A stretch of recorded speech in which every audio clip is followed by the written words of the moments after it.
And the inner child is a part of us that can be free and natural.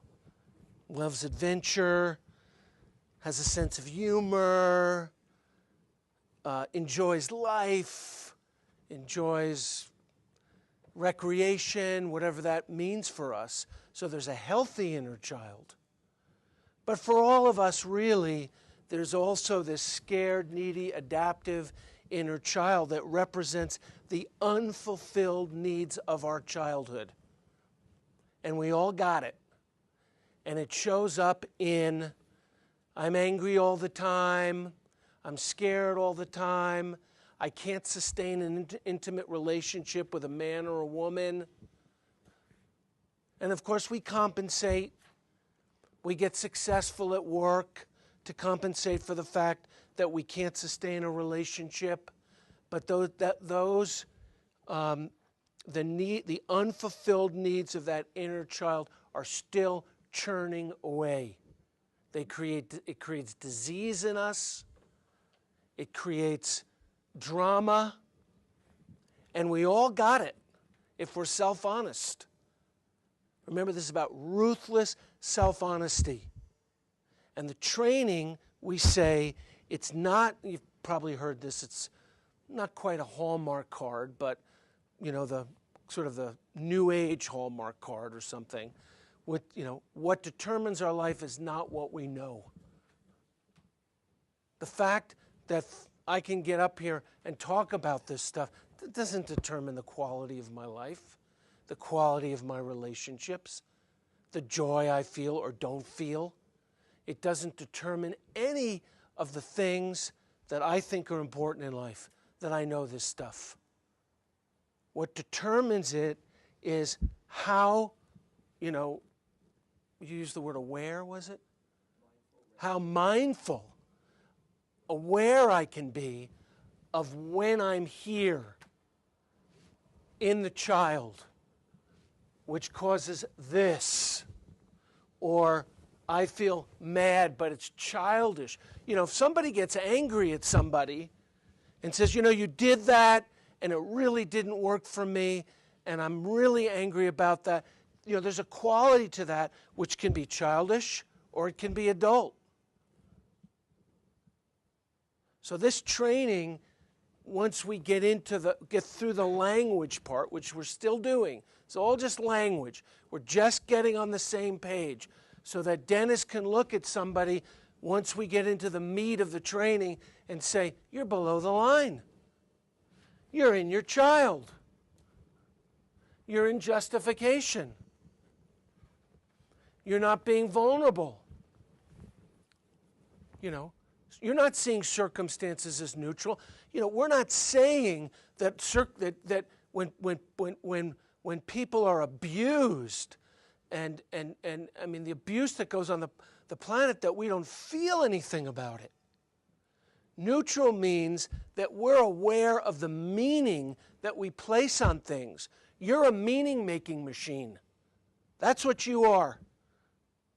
You are a meaning-making machine. And I'm a meaning-making machine. That's how human beings are wired. So we put meaning on things, on everything. That's what we do as mechanical people. We put meaning on things. But are we aware that we've put meaning on something? And the only part of us that can be aware is this part, the adult, which psychologically is defined as a set of thoughts, feelings, action, and behaviors based on right now. But this is great philosophy. But most of us can't do this for shit. I don't care how much meditation we've done. We can't do that for shit. Or medication. Because we got all this stuff inside of us that's incomplete. It's incomplete. And then we look at the surface of things and say, well, I want to make more money. Or I want to have a good relationship with somebody. I've been, I've been divorced 3 times, or I've been through a string of relationships. Or I want radiant health, or I want to be able to sustain an exercise program, and I can't do it. I try and I can't do it, or I want to lose weight. That I used to be in the health food business last lifetime, for 21 years from age 18 to like, I don't know, 40 or something. And so I was in that business, and I knew about weight loss because I was in the supplement business. And you know all those weight loss products that you go in the drugstore, and they're in these little boxes? It's a something ridiculous 20, 15, $10 billion a year industry. You know what the statistics are on people who lose weight from those products, or anybody that goes on a diet? It is like, I don't know, back then it was like 6% of people actually, lose weight. The statistics on gyms and home gym equipment, the statistics on people who buy gym equipment. Listen, you guys can't even fill out the freaking form out there that Kate asked you to fill out with, not the form, put your cups in order.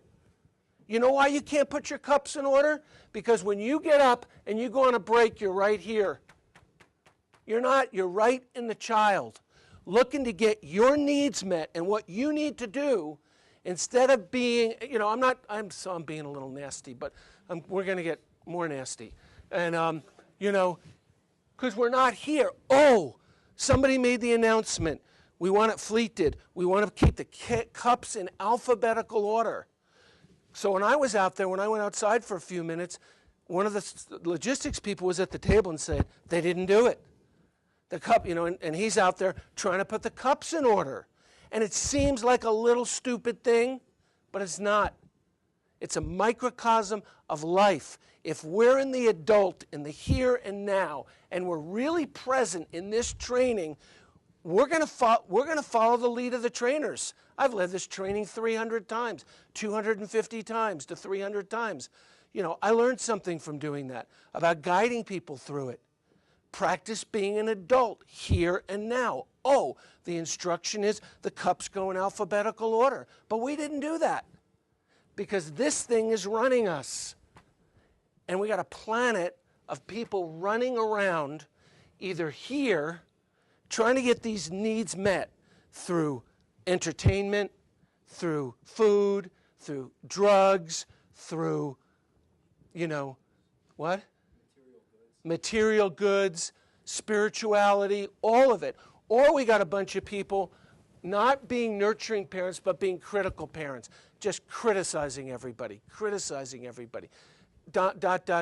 instead of this. So this is a set of thoughts, feelings, attitudes, and behaviors based on now, the adult. Set of thoughts, feelings, attitudes, and behaviors based on the past. Set of thoughts, feelings, attitudes, and behaviors based on what other people told us. This is all our belief systems. This is what mommy and daddy told us, big brother, big sister, babysitter, school teacher, and we bought it and said, that's what I believe. I believe that's right. I believe this is right. And not only do I believe that it's right, I'm willing to put a bomb on my freaking body and run in and kill a bunch of people because I believe that's the extreme, but we're no different because we have our belief systems, and we'll sit there with a person who we've married, who we've committed our life to till death do us part, and we'll argue with them about our point of view to the point of divorce, 60% in this country or up, and ruin that love because we want to be right. How is that different than someone strapping a bomb on their body and running in and killing a bunch of people? It is different, okay. Nobody dies. Nobody physically dies, but people die. Love dies. Love dies inside of us because we do that. Or we're so critical of our children, and that love, that real love and friendship that we can have with a child dies inside.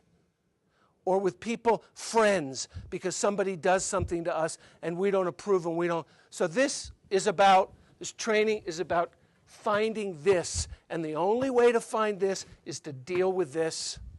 And that's what we're going to do.